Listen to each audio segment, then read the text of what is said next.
La revue de presse ou la synthèse des articles des publications sur Radio Kaloum. Protection de l'environnement en souffrance en Guinée, l'UNICEF expose les avantages d'une instance internationale chargée de l'assainissement et de l'amélioration du cadre de vie, appelée Assainissement total piloté par la communauté. Avec soleilfmguinée.net, cette instance dispose de 100 millions de dollars pour les pays d'Afrique de l'Ouest et sur les 100 millions de dollars, 8 millions de dollars sont destinés à la Guinée, un pays membre du projet depuis 2009. Selon notre confrère, la Guinée est donc éligible au financement de tous les projets bancables, mais notre pays doit s'acquitter de ses contreparties afin de bénéficier des 8 millions de dollars. Sur le fil de soleilfmguinée.net, la ministre de l'Environnement Aïssata Baldé compte discuter avec le représentant du plan de certains projets, parmi lesquels la réalisation des villages touristiques dans plusieurs villages des collectivités décentralisées. Il est aussi question de restaurer le cadre légal de l'environnement guinéen, un environnement victime de la criminalité phonique. Le colonel Ibrahima Bangoura alias Mayanga et ses acolytes sont aux arrêts pour actes criminels en matière de faune et de flore. Ils ont été interpellés le 12 avril dernier à Koya et à Tabouna, un village de Kindia. Et le colonel Ibrahima Bangoura Mayanga et ses complices avaient illégalement institué un zoo à Tabouna pour traiter avec des dealers internationaux de réseaux de trafic d'espèces animales protégées. Et avec les opérations conjointes d'Interpol, de la BRB, du ministère de l'Environnement et de l'ONG Wara à travers le projet GALF, 33 animaux dont 12 espèces intégralement protégées ont été sauvés et libérés.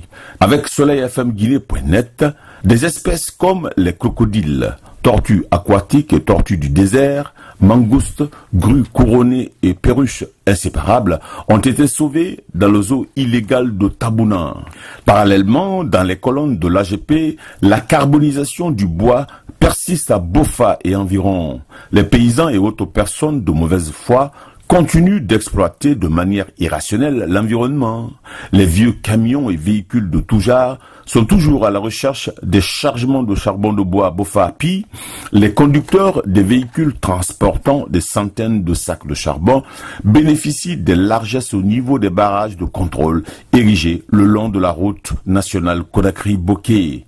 Et puis en plus de la dégradation du couvert végétal, ces camions constituent un danger potentiel pour les usagers de la route Conakry-Bofa-Bokeh. Bokeh, où, selon l'agence guinéenne de presse l'AGP, 1 kg de noix de cajou grillées se vend à 45 000 francs guinéens. Les jeunes filles et femmes font un espoir immense sur la culture, la collecte et la vente de la noix de cajou, devenue un trésor convoité à Bokeh.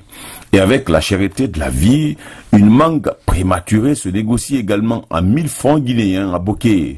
Et au moment où un projet de protection sociale et d'amélioration des conditions de vie des femmes vulnérables est lancé dans les débarcadères AGP, un grave incendie au quartier Corentin est signalé dans les colonnes de Guinée7.com et de soleilfmguinée.net. L'incendie du 20 avril a tout dévasté dans le lieu appelé Temple Noir, un fief de la prostitution et de la consommation de la drogue en plein carrefour de Corentin.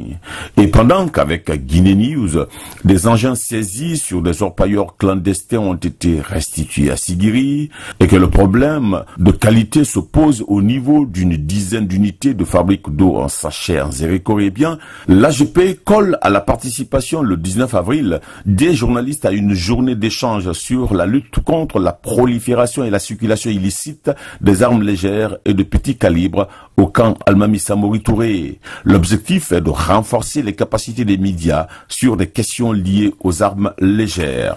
Et quand, avec l'AGP, le syndicat de l'université de Kankan en Haute-Guinée a déclenché le 18 avril dernier une grève pour réclamer le paiement de 3 mois d'arriérés de bourse des étudiants, Guinée News constate qu'à l'Abbé, la capitale de la Moyenne-Guinée, les étudiants de l'université Afia dénoncent le retard prolongé des primes d'entretien.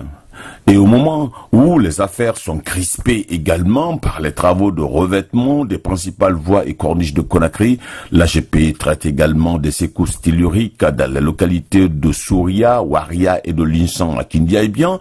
Guinée News revient sur la tournée de Cellou Dalein Diallo en Guinée forestière et à Farana. Farana, où le leader de l'UFDG a réaffirmé son opposition à un troisième mandat et à la gabegie financière dans la réalisation de certains travaux publics. Pour Cellou Dalein Diallo, je cite, « On n'empêchera pas le troisième mandat par les urnes, mais par la rue ». Fin de citation. Avec Guinée News, le meeting de Dalein prévu lundi aurait été interdit en Zéré-Corée. Enfin, alors que le ministre de la Justice inaugure à Bokeh le nouveau siège du tribunal de première instance et l'ouverture du procès de 33 dossiers criminels AGP, Guinée News clôture par le verdict d'une audience criminelle au tribunal de première instance de Mafanko à Conakry. La femme qui a tué la copine de son fiancé a été tout simplement condamnée à 12 ans de réclusion criminelle. Fanta Cissé, 34 ans, a été poursuivie pour coups et blessures ayant entraîné la mort, écrit Guinée News. C'était la revue des publications aux presses hebdo sur Radio Kaloum.